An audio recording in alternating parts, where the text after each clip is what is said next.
Bunda sering menemukan kali ya, ada seorang suami yang dengan istrinya dari nosot naik gitu ya, tiba-tiba mohon maaf dia lupa diri, kemudian istrinya tersakiti, kemudian apa yang terjadi?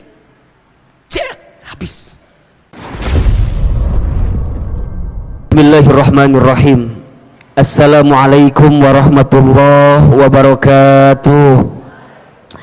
Bunda-bunda, teteh, semua yang hadir hari ini, apa kabar semuanya? Sehat? Kurang kencang jawabannya. Kalau Ahilman tanya apa kabar, tolong jawab alhamdulillah. Ya. Apa kabar semuanya pagi ini? Bil khair, alhamdulillah. Sehat? Sehat, alhamdulillah. Sehat keluarganya?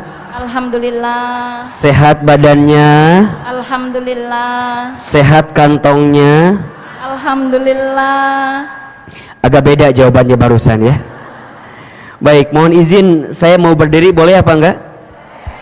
Baik. Ahilman baru tahu ternyata lelah itu bisa berganti dengan menatap wajah-wajah bunda semua ya. Karena Ahilman lihat ini wajahnya calon ahli surga semua ya. Ahilman baru bilang calon ya. Calon mah banyak yang nggak jadi biasanya ya.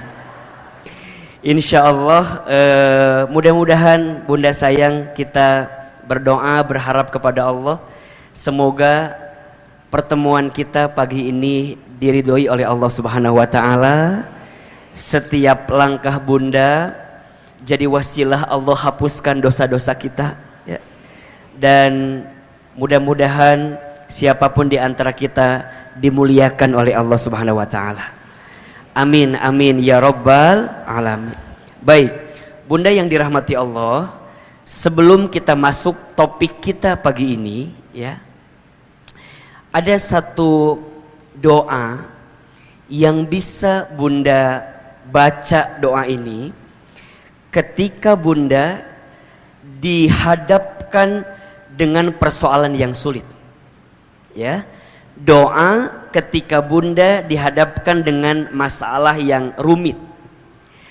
Kenapa Ahilman bagikan doa ini di awal pertemuan? Karena Ahilman melihat wajah kita hampir sama semua ini. Wajah-wajah banyak masalah kelihatannya ya. Betul atau tidak? Ada yang sedang punya masalah pagi ini? Ada? Yang mana orangnya? Ya, saya ya. Kalau bicara masalah pasti semua punya masalah, betul? Kenapa semua pasti punya masalah? Karena ciri hidup itu ada masalah. Ciri kehidupan dunia itu ada masalah. Jadi kalau bunda, punten ya, kelihatan apa enggak? Apa yang kelihatan? Baik, saya belum menulis apa-apa ya. Ahilmannya kelihatan. Lebih penting whiteboardnya atau ahilmannya? Whiteboardnya, baik ya. Terima kasih, cukup sekian dan terima kasih. Kan ini lebih penting katanya. Bunda punten ya, saya mah kalau taklim nggak serius-serius banget nggak apa-apa ya. Saya mah taklimnya santai gitu, kemudian apa ya, ringan, nggak apa-apa ya. Kenapa kajiannya santai gitu? Saya nggak mau nambahin beban buat ibu. Saya tahu ibu di rumah tangga banyak masalah kan ya. Minimal ngaji teh ulah tambah masalah, setuju apa enggak? Jadi lamun sia teh nah itu kajian teh meni seuri wae, senyum wae, enggak apa-apa ya? Enggak apa-apa? Bisi kaget ini mah ya. Karena kalau Ahilman kajian di Bogor gitu ya, di Bogor ya biasanya santai begitu. Ada yang pernah ikut kajian saya enggak sebelumnya? Hah? Coba yang sudah pernah mana? Oke. Yang belum pernah mana? Kemana wae atuh? Ih, Masya Allah. Ih, kan Ahilman mah viral di TikTok cenah. Ada yang suka lihat di Instagram ada? Katanya, juga nggak tahu, kata orang aja. Ahilman cenah videonya banyak di TikTok. TikTok itu punya Ahilman mahnya. Masya Allah ya, senang gak ketemu saya bunda? Senang? Kalau senang lanjutkan kajiannya. Tapi kalau enggak cukup sekian dan terima kasih. Untuk apa tuh saya jadi beban buat ibu semua ya? Ini bapak-bapak punten ya, sebelah sana nggak saya perhatikan ya. Memang kalau udah ada perempuan fokus aku jadi beda sih. Lebih ke sini ya, punten ya, nggak apa-apa ya. Baik. Perhatikan Bunda. Jadi di antara ciri kehidupan dunia itu, ya, adanya ujian. Adanya apa? Ujian. Jadi kalau Bunda hidup di dunia, Bunda harus menerima konsekuensi adanya ujian. Adanya ujian, ya. Nah, ujian itu dalam hidup ada dua. Satu, ada ujian yang sifatnya sesuatu yang membahagiakan, atau bahasa lainnya kebaikan. Yang kedua, ada ujian yang sifatnya sesuatu yang tidak membahagiakan atau tidak menyenangkan, namanya keburukan. Ini ada di Quran surat Al-Anbiya ayat 35. Ya. Jadi, apa kata Allah? A'udzubillahi minasyaitonirrajim. Bismillahirrahmanirrahim. Wa nabluukum bisyarri wal khairi fitnah. Dan kami akan menguji kamu sekalian dengan apa? Bisyarri, dengan sesuatu yang buruk, wal khairi, dan dengan sesuatu yang baik, fitnah sebagai ujian. Wa ilaina turja'un, dan hanya kepada kamilah engkau akan dikembalikan. Oke? Jadi hidup di dunia ini adalah etape dari ujian ke ujian. Disebutkan dalam ayat yang lain, misal di surat Al-Mulk ayat 2. Apa kata Allah? Alladzi khalaqal mauta wal hayata liyabluwakum ayyukum ahsanu amala wa huwal azizul ghafur. Dialah Allah yang menciptakan kematian dan kehidupan. Sebagai apa? Liyabluwakum, sebagai ujian untuk kamu sekalian. Apa yang ingin Allah lihat? Bukan ujiannya. Ayyukum ahsanu amala. Kata Allah, siapa di antara kamu yang paling baik sikapnya ketika Allah berikan ujian itu? Oke, pertanyaan kedua. Berarti kalau kita mendapatkan ujian, yang harus lebih kita fokuskan ujiannya atau sikap kita terhadap ujian itu? Saya ulangi. Mana yang perlu kita fokuskan? Ujiannya atau sikap kitanya? Sikap kita. Karena Allah tidak akan bertanya ujian kita. Allah hanya akan bertanya apa sikapmu ketika engkau mendapatkan ujian itu. Betul? Makanya kalau saya analogikan begini, kalau Bunda ikut ujian, kemudian hasilnya tidak lulus. Pertanyaan Ahilman, kira-kira yang salah soalnya atau jawabannya? Halo? Jelas tidak? Kalau Bunda ikut ujian, hasilnya tidak lulus, yang salah soal atau jawaban? Oke. Kalau Bunda sekarang dapat masalah, dapat ujian, jangan salahkan ujiannya, jangan salahkan soalnya, karena soal tidak mungkin tertukar. Soal anak SMP nggak mungkin dikasih ke anak SMA, soal anak SMP nggak mungkin dikasih ke anak SD. Soal sudah tertakar, tak mungkin tertukar. Yang perlu kita hadirkan apa? Sikap kita terhadap ujian itu. Betul? Nah, apa sikapnya? Nah, kita berusaha dengan sekuat tenaga kita. Di antara banyak cara untuk meringankan setiap persoalan yang datang kepada kita, maka disinilah kita butuh doa namanya. Apa namanya? Doa. Jadi ketika kita diberikan ujian, ya, Allah tidak mungkin memberikan ujian melebihi batas kemampuan kita. La yukallifullahu nafsan illa wus'aha. Allah tidak akan memberikan beban kepada hambanya melebihi batas kemampuan hambanya. Artinya apa? Kalau hari ini punten ya, mohon maaf ya, kalau Bunda diberikan persoalan, diberikan masalah, diberikan ujian, maka Bunda harus yakin karena Allah percaya sama kita. Karena Allah tahu kita mampu, Allah tahu kita kuat, Allah tahu kita bisa menghadapi ini semua. Tapi kita manusia biasa, betul?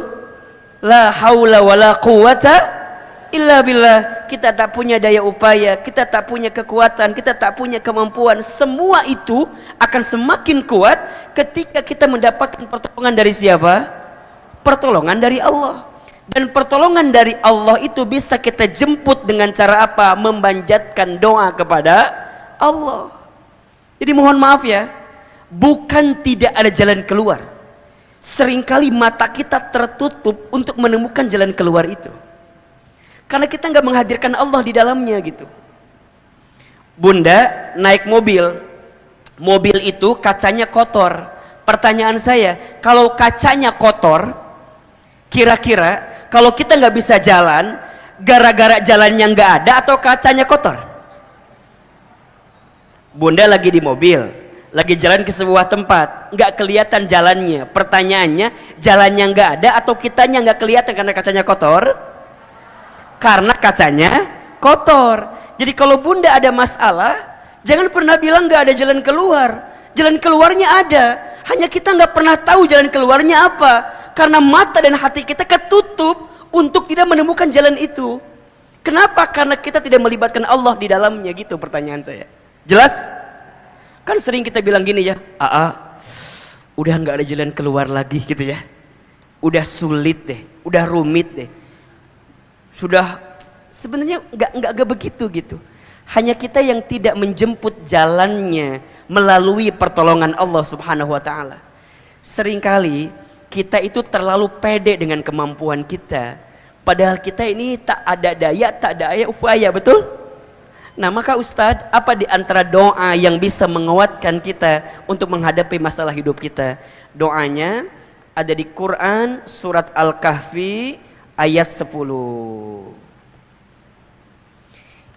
Ini doanya Ashabul Kahfi ketika mereka terhimpit di sebuah gua itu. Ya, terhimpit dalam satu keadaan, kemudian mereka memanjatkan doa kepada Allah. Kan kalau kita analogikan sama dengan keadaan kita hari ini mungkin ya. Jadi kalau ada di antara bunda sayang, ada masalah di rumah tangga, ada masalah di keluarga, ada masalah di bisnis, di usaha, dan apapun itu, bunda merasa Ahilman ini berat banget Ahilman. Ini susah banget Ahilman. Kita butuh pertolongan Allah Ahilman. Maka bunda jemput doanya dengan doa di ayat ini. Surat apa? Al-Kahfi ayat berapa? Ayat 10. Hafal doanya? Oke.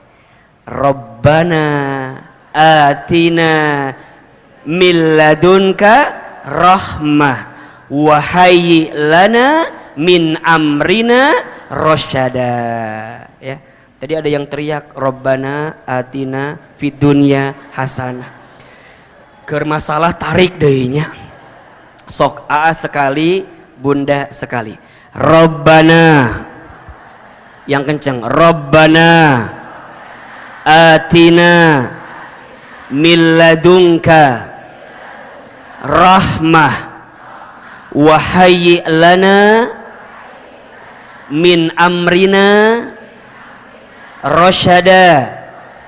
Ulangi. Rabbana atina min ladunka rahmah wa hayyi' lana min amrina rasyada. Perhatikan terjemahannya ya. Kalau kita sedang punya masalah, sedang diuji, apa yang kita minta sama Allah? Ternyata dua yang kita minta. Yang pertama, Rabbana atina min ladunka rahmah. Kalau kita lagi diuji, kita minta sama Allah diberikan rahmah. Apa itu rahmah? Apa itu rahmat? Kasih sayang. Jadi, disadari atau tidak, masalah yang datang kepada kita itu adalah pesan cinta Allah kepada kita. Betul?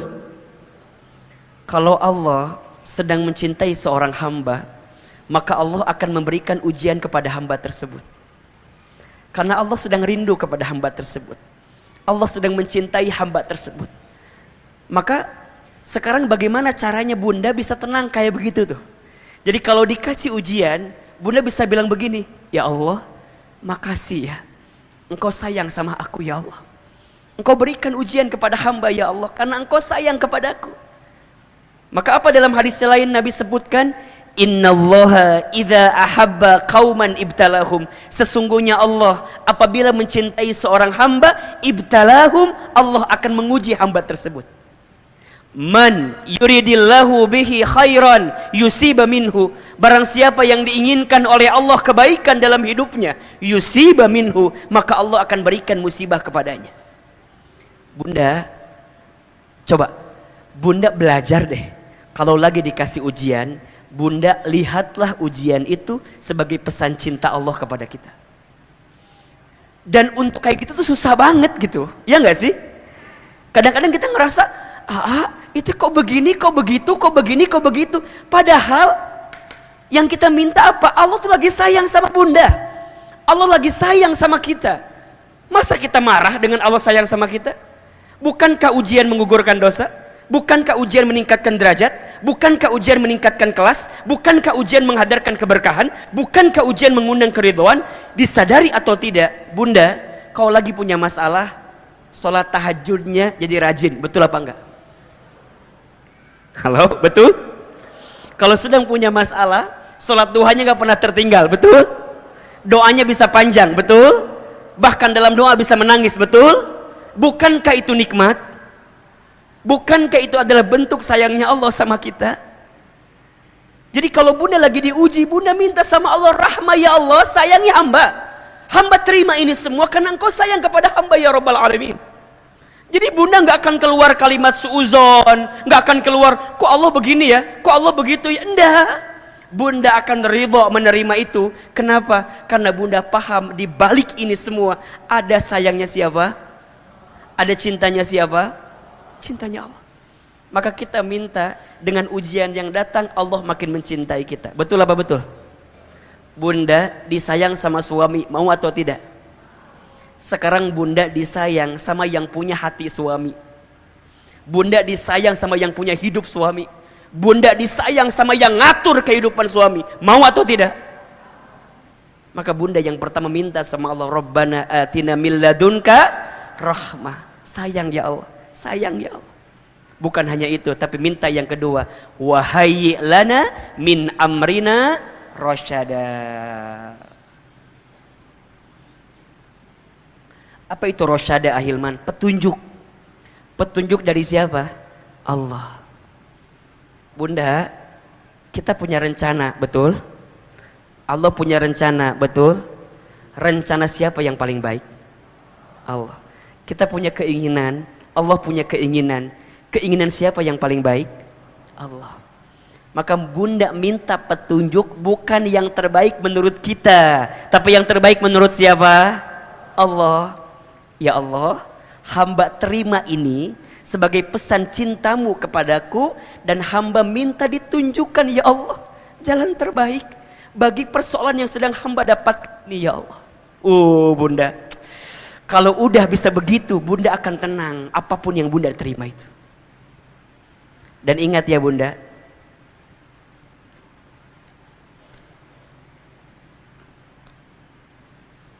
sayangnya Allah yang pertama diberikan kepada orang beriman yang sedang punya persoalan apa? Allah berikan ketenangan di hatinya. Boleh jadi solusinya nggak ketemu gitu, boleh jadi solusinya belum kelihatan, tapi Bunda diberikan ketenangan. Itu nikmat atau bukan? Nikmat. Bunda bisa tenang, Bunda bisa terima itu kan nikmat luar biasa. Maka ya, awal tahun 2022 ini kita ketemu dengan izin Allah. Ahilman datang hadir di sini. Saya memberikan satu doa yang bisa menguatkan hati Bunda semua. Bismillah, 2022 harus move on. Harus apa?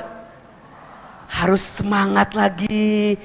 Jangan galau lagi. Jangan gelisah lagi. Jangan gara-gara nonton layangan putus terus kali ya. Jadi naon sih meniliar gitu? Eta mah cuman di film. Meni menghayati pisan. Tenang, hidup ini tidak sesulit apa yang kita bayangkan kok. Tenang aja, betul apa enggak? Udah, belajar ridho, belajar nerima, belajar menghadapi setiap persoalan, ya? Betul? Setuju apa enggak? Nggak boleh lagi ada yang cengeng. Ustaz, aku mah nunggu mati aja. Kunaon geus lieur hirup teh Ustaz. Geus atuh kunaon sih meni kitu-kitu amat. Ayo bangkit, bangun. Ya, kamu tidak sendirian. Ada aku. La tahzan innallaha ma'ana. Jangan sedih, sesungguhnya Allah bersama dengan kita. Sedih itu boleh apa enggak? Boleh. Yang enggak boleh apa? Berlebihan dalam kesedihan. Gelisah boleh? Boleh. Yang tidak boleh apa? Berlebihan dalam kegelisahan. Meni sedih we. Ustaz, aku mau udah 10 tahun sedih we terus. Atuh ya Allah, mila teuing atuh. Lamun sehari 2 hari mah teu nanaon, 3 hari teu nanaon, atuh masa bertahun-tahun sedih wae. Betul? Punten. Di sini kan suka adanya teman kitanya yang kalau ketemu dia teh masalah we bawaan teh aya teu? Ada enggak? Kalau ketemu dia teh bawaannya banyak masalah. Dan bunda ya, disadari atau tidak, kalau kita ketemu teman yang suka ngomongin masalah, kita nggak punya masalah, kabawa masalah atau henteu? Kabawa.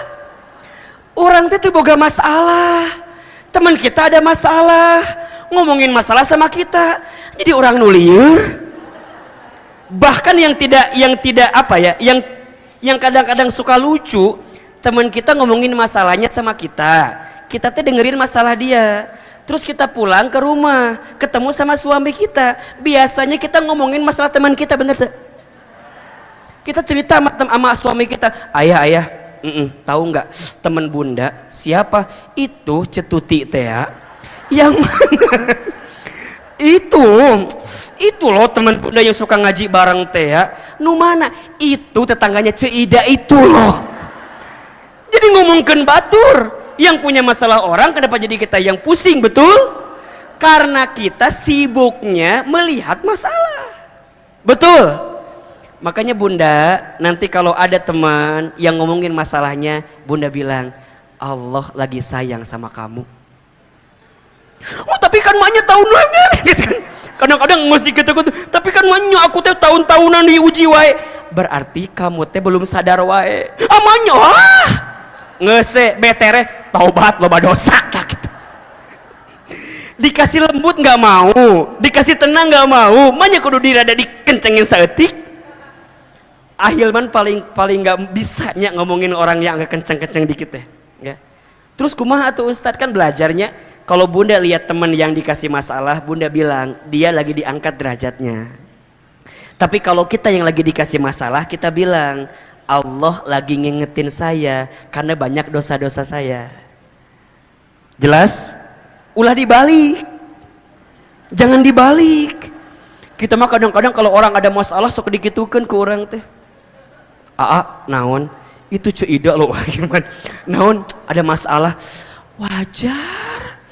Ceida mah loba dosa. Memang itu mah sudah ketentuan Allah. Jadi diuji. Nah, jangan gitu. Kalau lihat orang dikasih masalah, kita bilang apa? Lagi diapain? Lagi diangkat, disayang sama Allah. Kalau kita lagi ada masalah, kumaha? Lagi diingetin karena banyak dosa kita. Kita mau kadang-kadang, Ustadz, aku teh lagi diuji sama Allah. Terus kumaha? Allah lagi naikin derajat aku kayaknya. Enggak. Ya, dibalik ya. Jelas sampai di sini? Bisa diamalkan doanya, bisa dibaca doanya. Jadi ingat ya, tidak ada masalah, baik dipoto. Oh gitu. Ahil mana kalau ada kamera sok langsung set gitunya. Biasa mungkin di TV merenya. Jadi kumaha gitu. Jadi bunda sayang, tidak ada masalah dengan masalah. Yang jadi masalah sikap kita terhadap masalah itu. Jelas?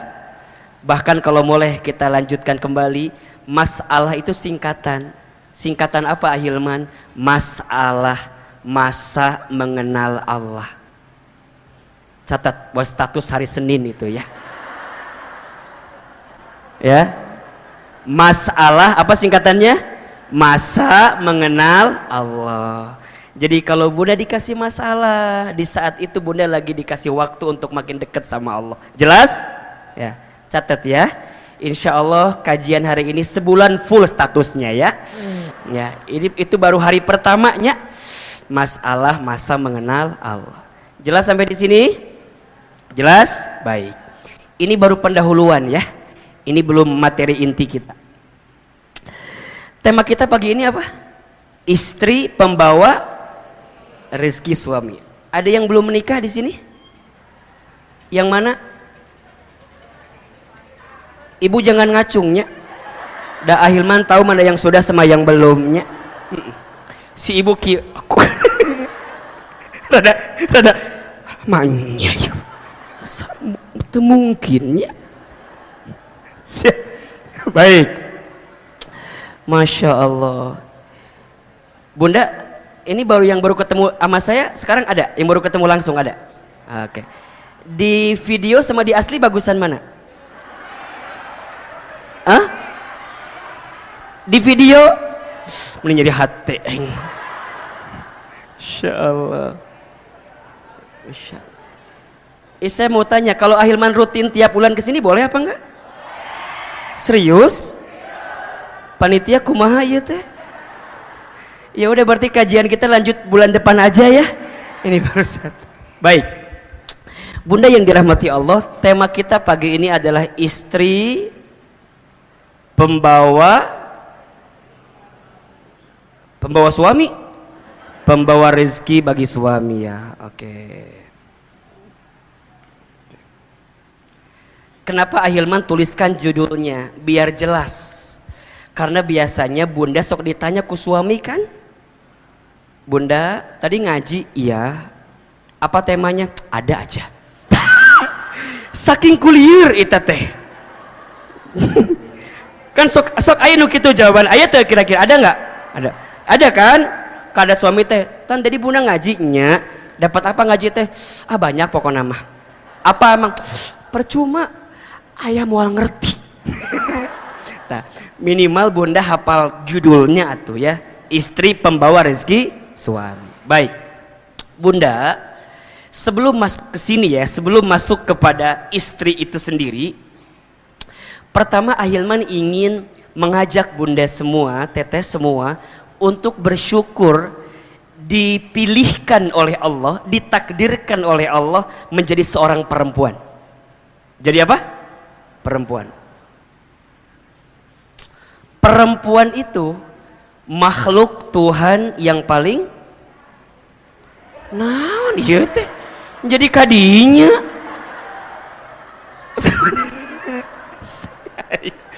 Aduh liar.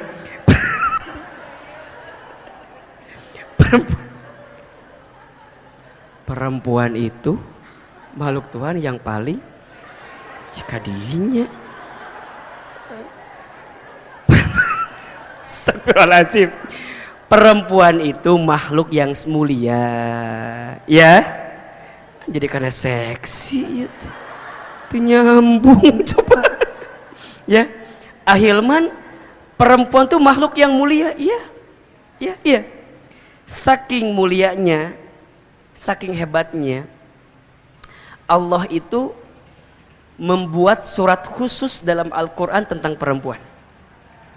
Apa? An-Nisa, iya kan? Kalau ada sesuatu yang dimuliakan pasti ada yang diberikan, ya kan? Nah, perempuan itu begitu mulianya. Hadirnya Islam kan, Islam itu memuliakan perempuan. Yang awalnya perempuan dihinakan, dengan datangnya syariat Islam, Islam memuliakan perempuan, menempatkan perempuan pada posisi yang mulia. Bahkan kalau kita mau bicara sejarah ya, manusia pertama yang beriman kepada Allah dan Rasulnya adalah seorang perempuan ya. Siapa namanya? Khadijah binti Khuwailid ya. Manusia pertama yang menempati Masjidil Haram ya, masjid yang paling mulia di dunia adalah perempuan. Siapa? Siti Hajar alaihissalam ya. Manusia pertama yang syahid di jalan Allah adalah seorang perempuan. Siapa? Sumayyah, ibunya Amr bin Yasir, iya kan? Yang membela nama Allah dan Rasulnya. Jadi kalau kita bicara sejarah, perempuan itu luar biasa. Manusia pertama masuk Islam, perempuan.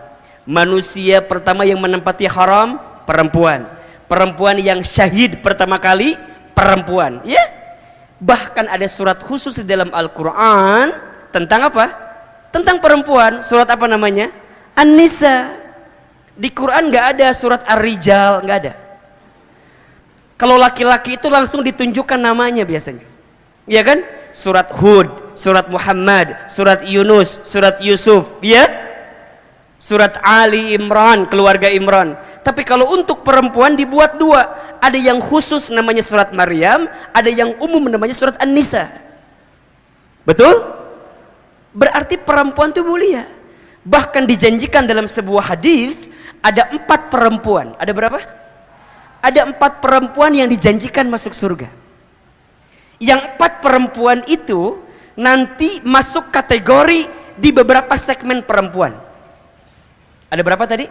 4. Ya, perempuan yang dijanjikan masuk surga itu ada 4. Siapa di antara namanya? Yang pertama siapa, tahu nggak? Oke, Khadijah binti Khuwailid. Khadijah. Yang kedua siapa? Asiyah binti Muzahim.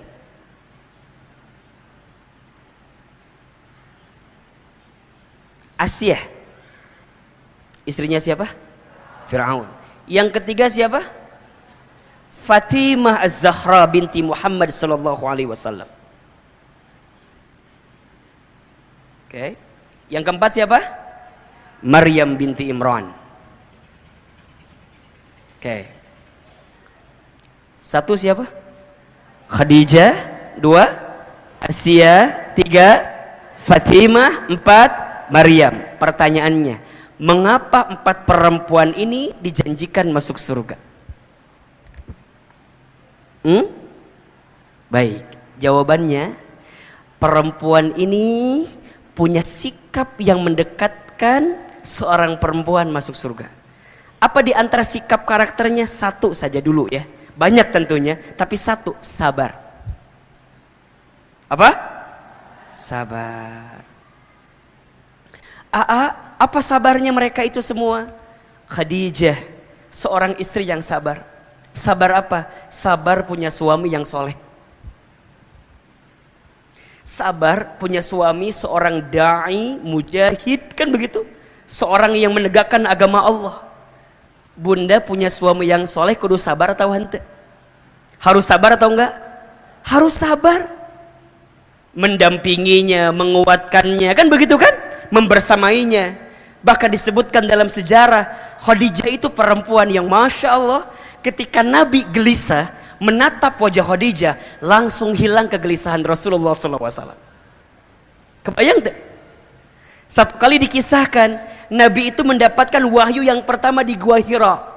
Ya, lagi bertahan di Gua Hira, tiba-tiba datang malaikat Jibril kan? Apa kata Jibril? Iqra, Iqra, Iqra. Nabi lagi sendirian, keadaan gelap.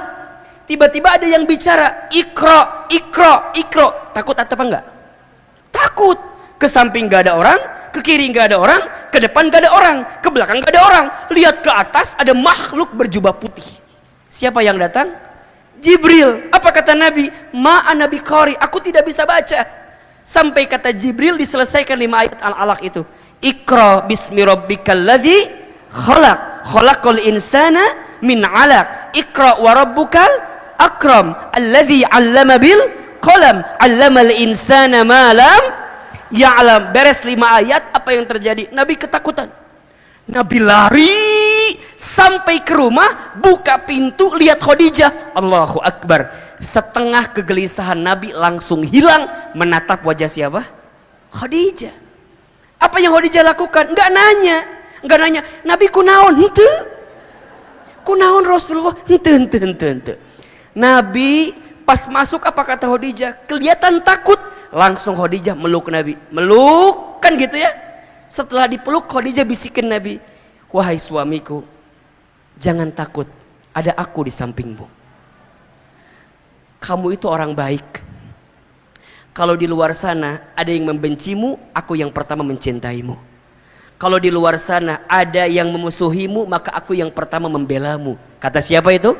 Khadijah. Setelah dipeluk, dibisikin, hilang semua kegelisahan Rasulullah SAW. Masya Allah. Ustaz mau tanya sekarang. Punten. Kalau ibu yang ada di sini, punten, ini mah punten pisan. Kalau suami di kantor ada masalah, pulang ke rumah, lihat ibu, hilang masalah, tambah masalah. Halo, jawab, lain seri. Suami teh di kantor ada masalahnya, sampai ke rumah lihat ibu, hilang masalah, tambah masalah. Kalau hilang masalah, insya Allah kita udah mendekati Khadijah lah. Tapi kalau tambah masalah, jararauken, masih jauh ternyata kita. Makanya punten ya, ibu puntennya, iya punten pisannya.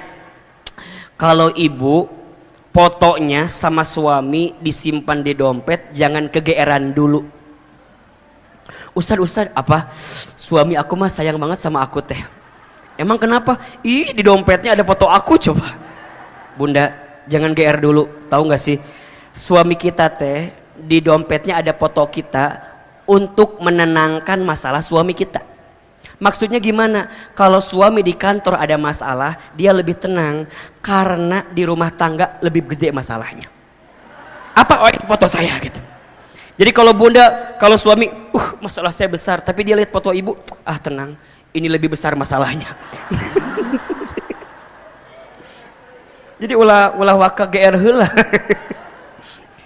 Satu kali Ahilman pernah tuh ngisi acara kan, kata Ahilman tuh di akhir sesi, besok bapak-bapak tolong bawa masalah yang paling berat dalam hidup bapak-bapak ya, gitu ya.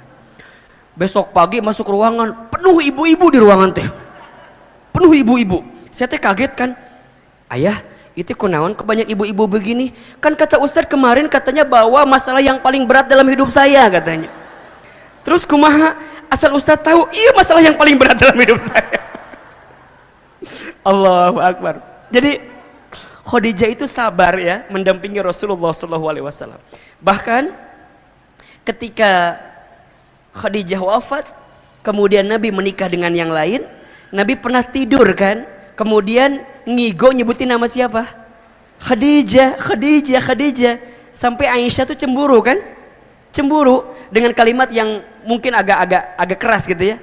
Kenapa engkau masih nyebutin perempuan tua itu? Bukankah dia sudah mati? Kira-kira gitu bahasanya gitu. Ya, apa kata Nabi? Iya, Khadijah telah meninggalkanku, tapi hatinya tidak akan pernah hilang dari hatiku. Kenapa? Karena Khadijah adalah orang yang pertama membelaku, orang yang pertama meyakiniku, orang yang pertama mencintaiku. Makanya mohon ya, punten, catat ya, status kedua nih. Catat. Siapin HP-nya, siapin. Ya. Untuk perempuan, untuk ibu-ibu ya, jangan sibuk mempercantik fisik. Kecantikan fisik hanya akan membuat laki-laki menatap. Tapi sibuklah mempercantik hati. Karena kecantikan hati akan membuat laki-laki menetap. Catat. Status hari Kamis malam Jumat ya tanya. Kecantikan fisik hanya membuat laki-laki menatap. Kecantikan hati membuat laki-laki menetap. Ya? Tapi kan Ustadz harus juga cantik fisik. Iya harus juga. Tapi kan tergantung skincare-nya eta mah. Eta mah tergantung perawatannya. Da cantik ganteng mah relatifnya. Jelek mutlak. Jadi cantik mah relatif, tergantung lihatnya siapa dan di mananya. Dan tergantung pencahayaan. Dan tergantung editan. Jadi cantik hati itu paling penting. Kecantikan fisik membuat orang lain menatap, tapi kecantikan hati membuat orang lain menetap. Maka belajar dari Khadijah, sabar punya suami yang soleh. Insyaallah. Yang kedua, Asia. Kalau Asia sebaliknya, sabar punya suami yang kurang atau yang tidak soleh.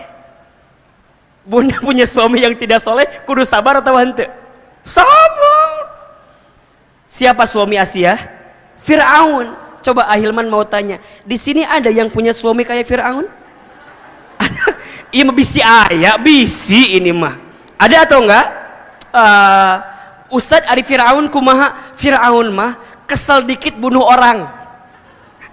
Ada tadi dia, anu kehel dikit bunuh orang, kan enggak ada. Jadi maksud Ustadz kumaha kieu? Kalau bunda diuji sama suami, belajarlah bersabar. Suami kita teu siga Fir'aun teuing lah. Enggak kayak Fir'aun banget lah gitu kan. Masih ada yang bisa dimaklumi, mungkin. Dan ketika bunda bersabar dengan punya suami yang kurang soleh, boleh jadi pahala surga bunda tuh dapat dari situ. Makanya ketika Asia diuji dengan Fir'aun, apa jawaban Asia? Allahumma najini baitan fil jannah. Ya Allah, aku terima ujianku ini, tapi aku mohon ya Allah, najini baitan fil jannah, gantikan untukku rumah di surga. Atas apa? Atas kesabaranku mendampingi Fir'aun. Jadi kalau bunda punya suami yang kurang soleh, ya, lestarikan, budidayakan. Boleh jadi pahala surga kita teh ada di situ. Betul? Bunda teh jadi sabar mendampinginya, sabar membersamainya. Tapi kan Ustadz, atuh teu kuat ari kitu-kitu teuing mah. Ya ada batasnya. Selama bisa dimaklumi gitu ya. Karena kadang-kadang kita mah suka pengen suami itu yang ideal bangetnya. Betul gak? Pengen yang suami soleh, kaya, ganteng, pinter. Banyak sih, kalaupun ada udah jadi suami orang lain. Udah, belajar suami kita hari ini itu yang terbaik, bismillah. Betul apa enggak? Ustadz, enak kali ya punya suami kayak Ustadz Hilman. Contoh ini mah. Contoh. Bunda, jangan pernah berharap punya suami kayak begini, jangan. Kenapa coba? Satu udah ada yang punya. Sok saya mau tanya deh ke ibu, gampang deh. Ibu mau nggak punya suami kayak Ustadz Hilman? Hah? Mau atau tidak? Mau, iya. Ada yang nggak mau? Baik. Ibu harusnya jawab nggak mau. Kenapa? Karena Ustadz Hilman udah pasti nggak mau sama ibu, itu aja. Itu jawaban yang paling cepat itu jawabannya ya. Enggak mau. Jangan. Yang bahagia menurut di orang lain belum tentu bahagia di kita, betul? Jangan, catat status hari ketiga ini. Sepoho ya. Jangan mengukur ukuran kaki kita dengan sepatu orang lain. Jelas. Eta we pesannya eta. Apa pesannya? Nggak ada pesan, itu aja. Jangan mengukur ukuran kaki kita dengan sepatu orang lain. Jangan mengukur hidup kita dengan hidup orang lain. Apa yang bahagia menurut orang belum tentu bahagia menurut kita, betul? Bunda nggak bisa bilang gini, enak ya punya suami kayak Ustadz Hilman, belum tentu. Bener. Iya, belum tentu enak, tapi enak banget. Belum tentu enak. Iya, harus siap ditinggal. Maksudnya bukan ditinggal selamanya, bukan. Ditinggal keluar kota, ditinggal ceramah. Betul nggak? Harus nggak cemburuan. Saya mah kebayang kalau istri saya cemburuan, nggak bubar. Atuh, coba misalnya ya minta foto A, foto B. Kalau istri saya cemburuan, sakit hati apa enggak? Ayah, jangan ceramah. Diimah. Untung istri saya nggak begitu gitu. Makanya saya diselamatkan dari istri seperti ibu-ibu yang ada di sini. Saya bersyukur sama Allah, ya Allah, nuhun pisan. Nuhun ya Allah. Harus siap terima. Iya kan? Kan hari wajah gini mah kan banyak yang mau teh ya. Ini mah mungkin ya kan. Harus siap mental, siap deg-degan, siap kemudian ditinggal, siap kemudian harus nyiapin hati yang begitu kuat. Betul? Jadi maksud saya apa? Jodoh yang hari ini Allah datangkan di rumah tangga kita, itulah yang terbaik yang Allah berikan untuk kita. Apapun nih ceritanya. Iya. Nih yang belum nikah, jangan minta laki-laki yang ganteng. Laki-laki ganteng itu berpotensi menyakitkan hati. Iya. Minta yang pas aja. Pas ditinggal nggak bikin deg-degan, pas dibawa kondangan nggak malu-maluin. Nah itu aja. Iya tuh. Dan kadang-kadang ada kan orang yang kalau undangan suka bilang gini sama suaminya, ayah jangan turunnya. Kenapa? Sok ngisinkeun ayah mah. Sok malu-maluin gitunya. Jadi minta yang pas, sama kayak kita minta rezeki ya, sama suami juga nafkah, nggak usah minta yang banyak, minta yang pas aja. Ya, pas mau renovasi rumah ada, pas ganti kendaraan ada, pas bayar SPP anak sekolah ada, pas beli ruko di kota wisata, pas mau ganti mobil ada, pas haji umroh pas, minta yang pas. Apa yang hari ini ditakdirkan untuk kita, maka itu yang pas menurut Allah untuk kita. Betul? Sama suami juga, jangan minta istri yang cantik. Kenapa Ustadz? Skincare-nya mahal. Benar. Perawatannya luar biasa. Kan kalau yang begini mah insya Allahnya skincare nggak ada, bisa pakai apu, bisa ya, bisa pakai apa gitu yang lebih geretongan ya, kan bisa. Asia sabar punya suami yang kurang soleh, yang tidak soleh. Ada yang ketiga Fatimah. Fatimah seorang anak perempuan yang sabar punya seorang ayah yang soleh. Ayah yang diuji, ayah yang begitu luar biasa tantangan dakwanya, betul? Fatimah bersamanya. Bahkan disebutkan dalam satu kisah kan, Fatimah itu saat Nabi terluka pernah Fatimah yang mengeringkan lukanya gitu, saking membelanya. Begitupun ketika Fatimah memilih pasangan kan, bukan maunya Fatimah tapi dipilihkan oleh ayahnya, sampai berjodoh dengan siapa? Ali bin Abi Thalib kan, radhiyallahu an. Itu kan saking taat patuh kepada ayahnya. Seorang anak perempuan bisa mendapatkan surga karena dia patuh kepada orang tuanya. Siapa contohnya? Fatimah. Ada yang keempat, perempuan yang suci mulia. Siapa? Maryam binti Imran. Kalau boleh dianalogikan, beliau juga single parent gitu. Sendiri membesarkan seorang anak bernama Isa alaihissalam, besar dalam luar biasa, fitnahnya besar, ujiannya besar, tapi beliau mampu menjaga kebaikannya. Artinya apa? Menjadi seorang hamba Allah. Beliau adalah hamba Allah, perempuan yang dijanjikan masuk surga. Artinya melalui 4 perempuan ini, Ahilman ingin berikan kabar kepada bunda sekalian, bahwa yang namanya perempuan berpotensi masuk surga dari posisi manapun. Saat jadi seorang anak dari orang tuanya bisa masuk surga ketika dia taat patuh kepada siapa? Orang tuanya. Saat dia menjadi seorang hamba Allah jauh sebelum itu, maka dia bisa mendapatkan surga ketika dia taat patuh kepada siapa? Allah. Ketika dia menikah jadi seorang istri, maka dia berpotensi mendapatkan surga ketika dia bisa membersamai suaminya. Betul? Bahkan ketika dia jadi ibu, surga di telapak kakinya. Ibu punya anak, maka saat ibu menjadi ibu yang baik, mengurus anaknya, membesarkan anaknya, maka seorang ibu berpotensi mendapatkan surga dalam hidupnya. Jadi perempuan itu di semua lininya bisa mendapatkan potensi surga. Hari ini bunda yang jadi istri bisa jadi istri yang mendapatkan surga. Bunda yang jadi ibu bisa menjadi ibu yang mendapatkan surga. Bunda yang single parent, tidak punya suami, bunda sendirian bisa mendapatkan surga. Teman-teman milenial, adik-adik saya yang masih menjadi seorang gadis belum menikah, dia bisa mendapatkan surga. Bahkan menjadi seorang perempuan keseluruhan pun bisa mendapatkan surga. Jelas sampai di sini? Jelas sampai di sini? Maka kembali kepada topik utama kita, istri pembawa rizki suami. Ada di antara bunda yang ditakdirkan nanti menjadi seorang istri bagi suaminya. Seorang istri berpotensi membersamai suaminya dalam kebaikan. Bahkan seorang istri itu bisa membawa rizki bagi suaminya, membawa kebaikan bagi suaminya.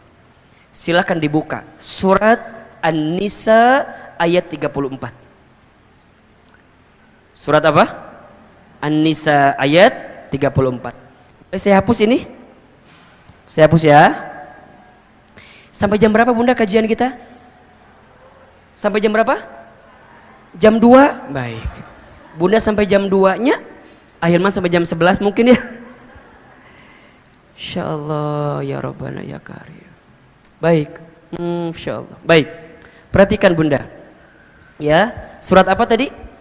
An-Nisa ayat 34. Surat An-Nisa surat keempat ayat 34. Okay. Ini ayat yang benar-benar harus Bunda pahami dalam rumah tangga.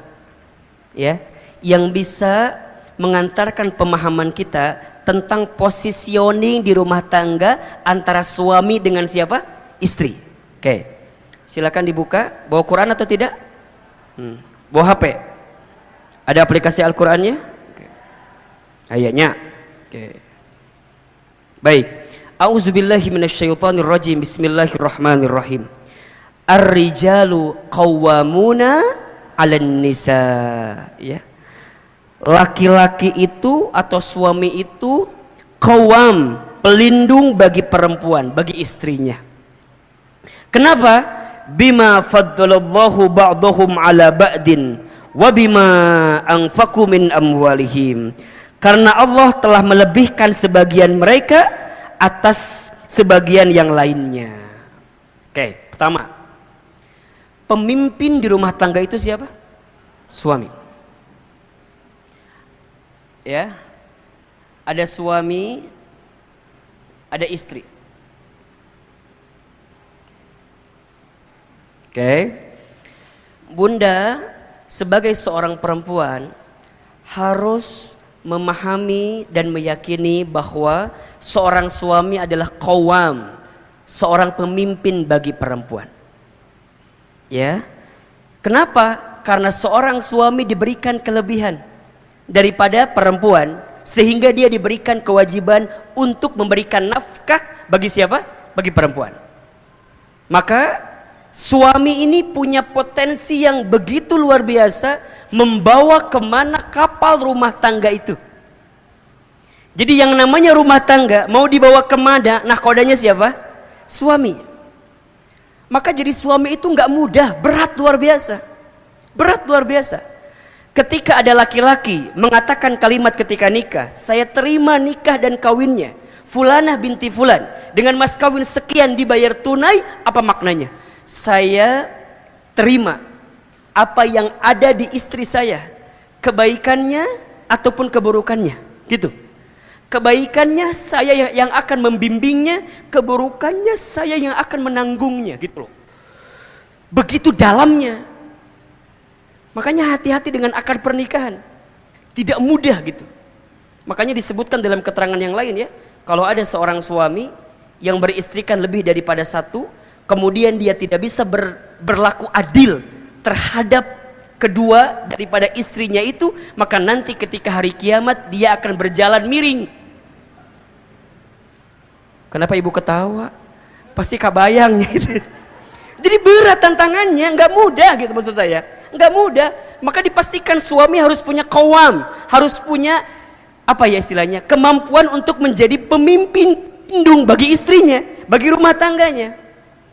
Al-ummu madrasatul ula, ibu itu sekolah yang pertama, betul. Tapi siapa kepala sekolahnya? Suami, ayah. Jadi yang membawa kemana rumah tangga itu tergantung suaminya. Karena Allah berikan kelebihan. Maka di sini bunda sebagai seorang istri kudu sadar dulu bahwa suami kita adalah pemimpin, bahwa suami kita adalah seseorang yang Allah posisikan dia menjadi seorang pelindung. Maka ingat, posisi kita bukan sama gitu ya, bukan berarti kudu sama, bukan, tapi bunda berada di sampingnya untuk membersamainya. Bukan berarti sama posisinya, bukan. Karena di dalam Islam suami adalah pemimpin bagi perempuan. Nah sekarang pertanyaannya, suami yang bisa menjadi qawwam ini gak bisa lahir bim salabim abrakadabra prok prok prok jadi apa, gak bisa. Suami yang bisa jadi qawam, yang bisa jadi pemimpin itu, pelindung itu, tentu suami yang memiliki kapasitas. Maka ketika kita jadi suami, kudu belajar, kudu ngaji, kudu ikut taklim, agar kita dikuatkan membawa gerbong ini gitu loh. Jelas? Jadi yang namanya rumah tangga itu kan bunda kudu belajar setiap waktu, betul apa enggak? Rumah tangga itu sekolah yang paling lama. Kalau sekolah yang paling lama berarti belajarnya juga lama. Kalau belajarnya lama berarti ujiannya juga banyak, lama, betul? Maka kudu belajar. Nah, suami yang mau belajar, meningkatkan kapasitasnya menjadi seorang qawam, menjadi seorang pelindung, menjadi seorang pemimpin, butuh ilmu gitu. Butuh penguatan sehingga dia bisa membersamai keluarganya dalam kebaikan. Dan yang kedua, ini yang paling penting. Seorang suami yang menjadi qawam itu tidak lahir begitu saja, tapi dia didampingi oleh orang yang membersamainya. Siapa itu? Istri. Jadi sebenarnya itu berkesinambungan gitu bunda, bersamaan. Kalau ada pemimpin yang baik, biasanya di balik layarnya ada orang-orang yang baik. Betul apa enggak? Betul? Bunda jadi direktur utama, pasti di sampingnya ada direksi yang lain kan? Ada kadif, ada kadep, betul? Ada pendamping, ada penguat dari sisi yang lain yang bisa menguatkan kepemimpinannya. Betul? Di rumah tangga suami kita pemimpin, tapi kepemimpinannya tidak akan berjalan dengan baik kalau tidak ada pendamping yang baik. Siapa pendampingnya itu? Istri. Artinya secara konteks ini suami dengan istri punya peran masing-masing atau tidak? Punya peran atau tidak? Punya peran. Rumah tangga layarnya akan kemana? Layangannya akan terbang sampai mana? Tergantung bagaimana keduanya memposisikan peran sebagai suami dan istri. Jelas? Pertanyaan kedua, Ahilman, istri yang seperti apa yang bisa menguatkan qawamnya bagi seorang suami? Kira-kira begitu. Istri yang seperti apa? Lanjutkan ayatnya. Di sini disebutkan setidaknya ada 3 atau ada 2 saja, atau ada 1 tapi cirinya 2. Ya, tapi kalau sederhana, ya ada 3 ciri istri yang bisa membersamai suaminya sehingga pada akhirnya membawa kebaikan bagi suaminya. Ya, siapa dia? Fassolihatu qanitatun hafidhatun lil ghaibi bima hafidhallah.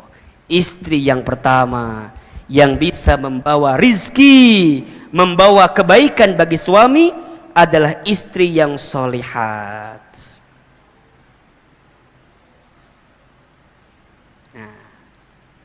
Jelas? Salihat. Apa itu solihat? Dijelaskan sebenarnya di kalimat setelah ini. Tapi kalau boleh digambarkan, solihat itu adalah istri yang taat kepada Allah. Yang taat kepada siapa? Allah. Jadi istri yang senantiasa menghadirkan ketakwaannya kepada Allah. Istri yang bertakwa. Istri yang beriman. Istri yang senantiasa meningkatkan ibadahnya. Istri yang senantiasa menguatkan suaminya dari sisi yang mungkin suaminya kurang. Di balik laki-laki yang hebat pasti ada perempuan yang hebat. Pasti itu. Biasanya ya. Kalau enggak ke atas, ke samping. Ke atas ibunya, ke samping istrinya. Makanya bunda pernah dengar mungkin hadis ini ya. Ad-dunya umataun. Dunia itu perhiasan, kan gitu. Wa khairul mata'iha almar'atus sholihah, kan gitu ya. Dan perhiasan yang paling utama ya adalah apa? Kalau istri solehah kan sangat kecil maknanya, tapi almar'atus sholihah apa? Perempuan yang solehah. Siapa? Ibunya yang solehah, istri yang solehah, anak perempuan yang solehah, atau adik kakak perempuan yang solehah. Pokoknya kalau hidup kita diisi dengan perempuan-perempuan yang solehah, maka pasti akan mendapatkan kebaikan. Coba deh, Ibu, Masya Allah. Saya tuh kalau bicara ibu,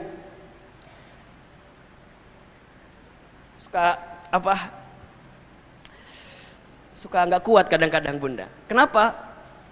Karena kalau orang nanya ya, Hilman hari ini bisa begini, bisa begitu. Kalau saya jawab, bukan hebatnya saya, hebatnya doa ibu saya.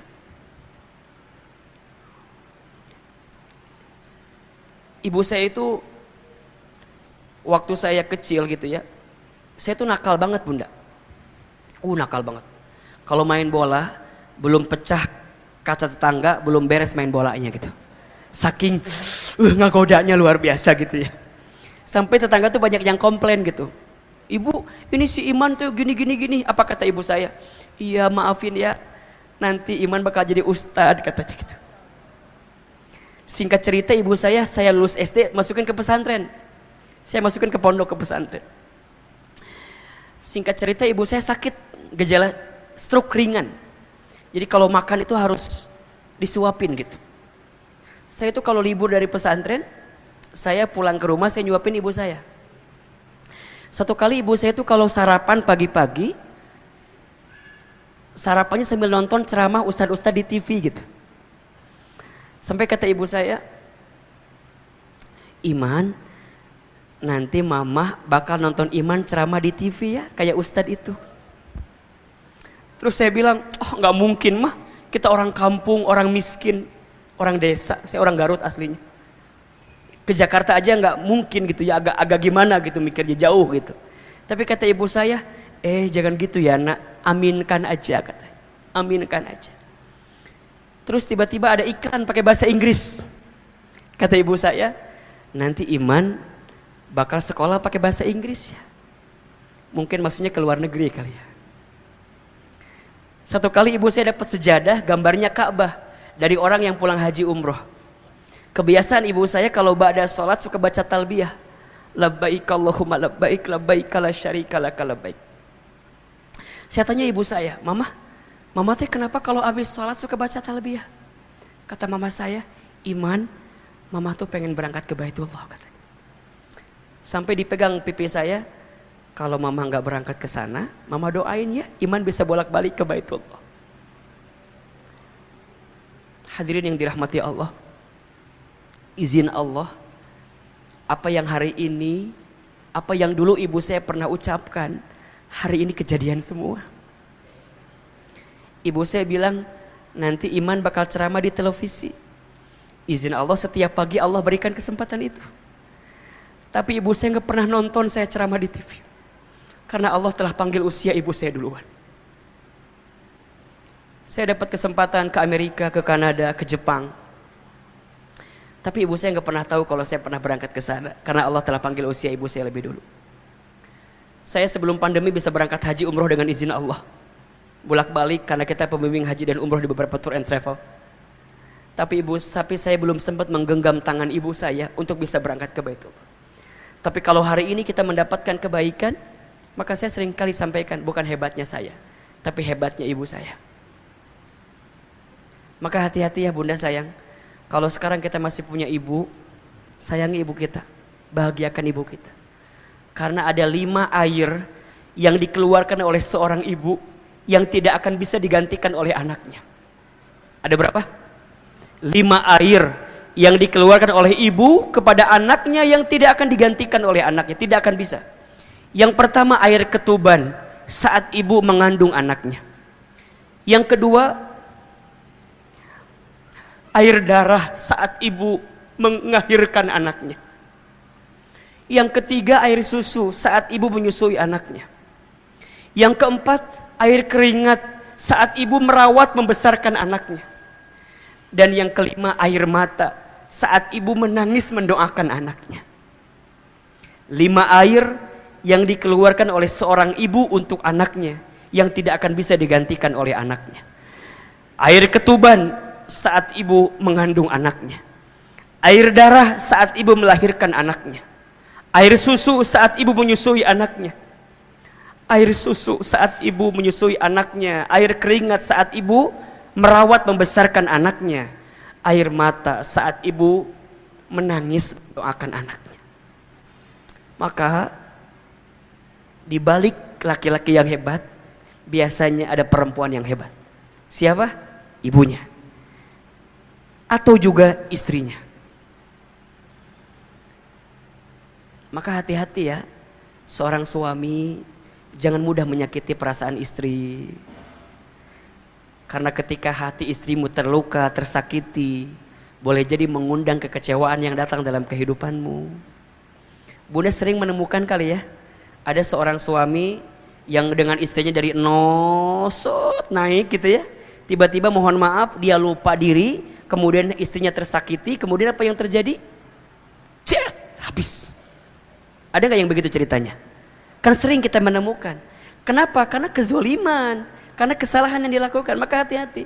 Maka bunda belajar ya, jadi istri yang soleha, yang taat kepada Allah, bertakwa kepada Allah. Karena ini mengundang kebaikan bagi suami kita.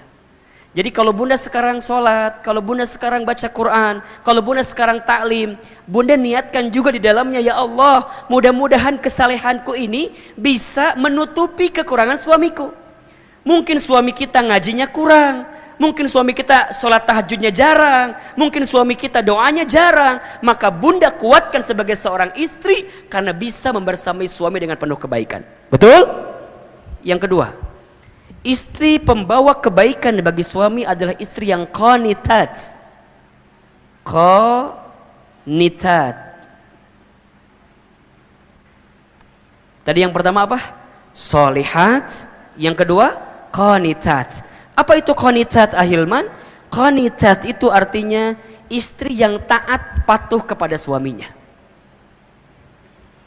Istri yang taat patuh kepada suaminya selama suaminya menyuruh sesuatu yang tidak melanggar syariat.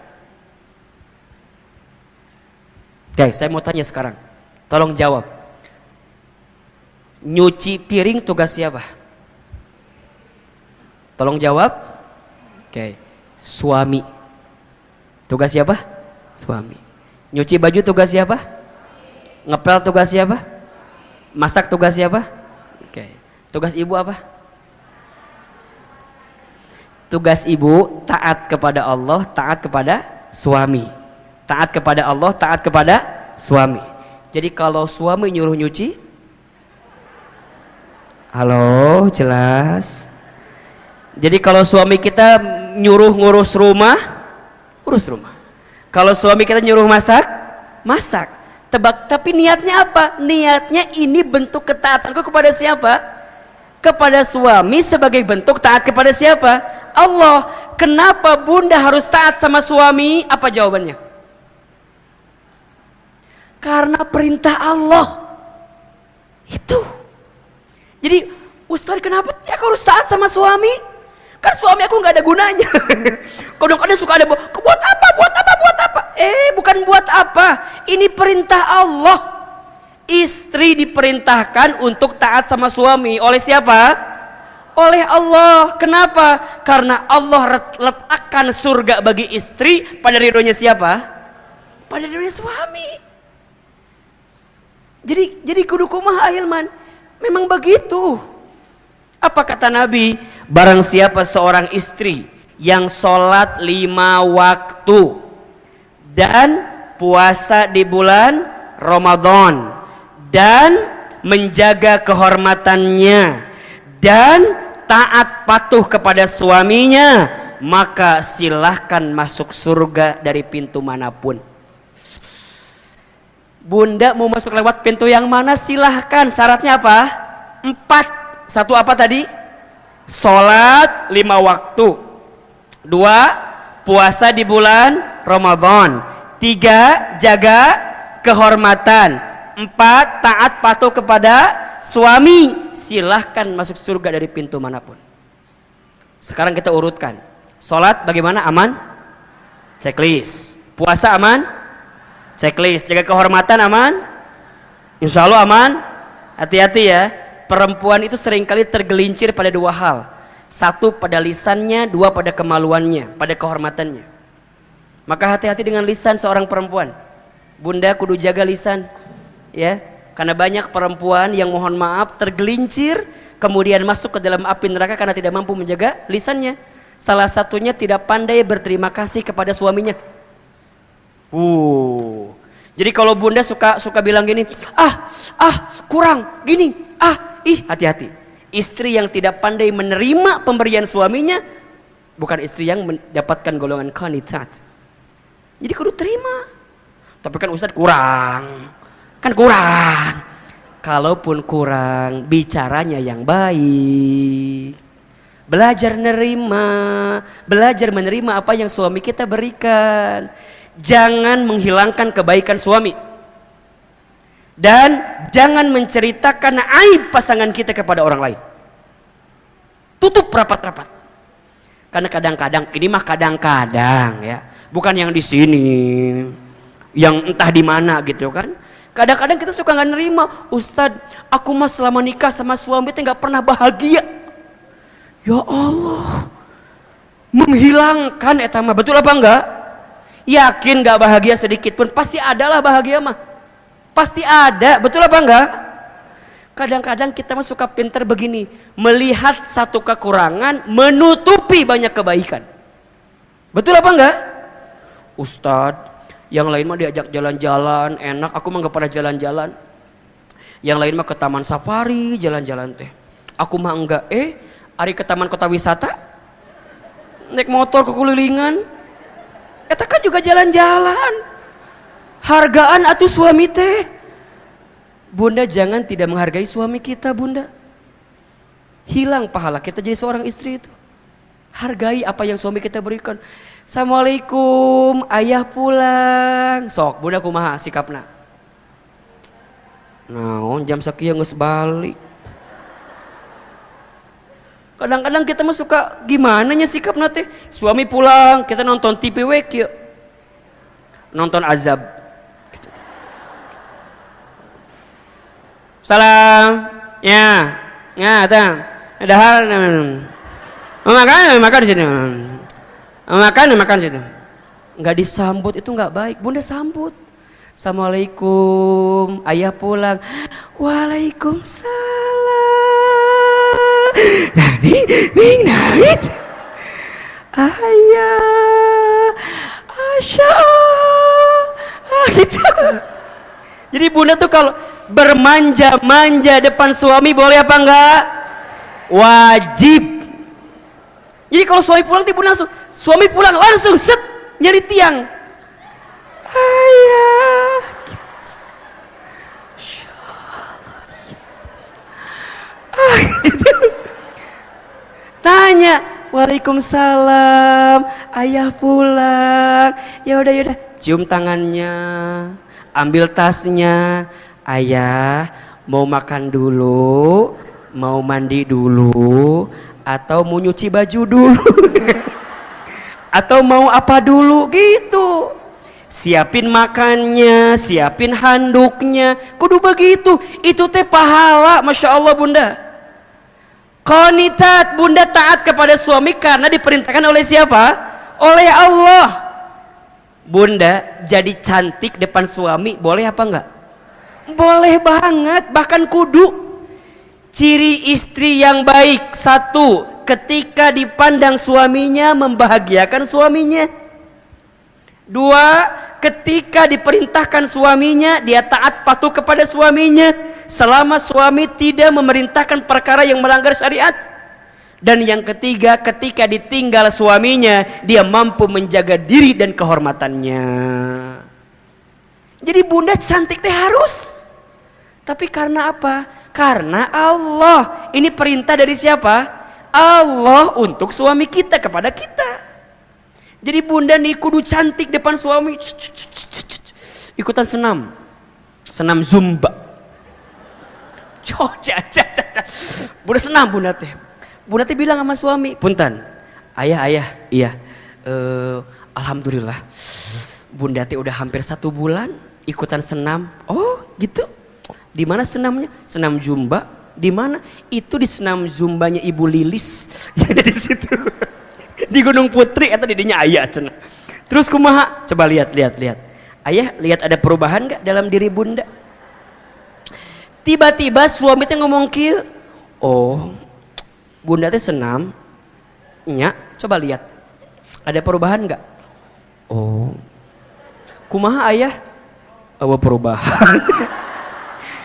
Misalnya, bunda teh digituin sama suami, jangan sakit hati. Karena niatnya untuk siapa? Untuk Allah niatnya.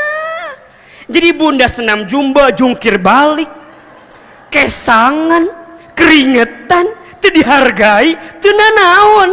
Da aku mah berusaha berpenampilan cantik, ini perintah Allah kepada saya.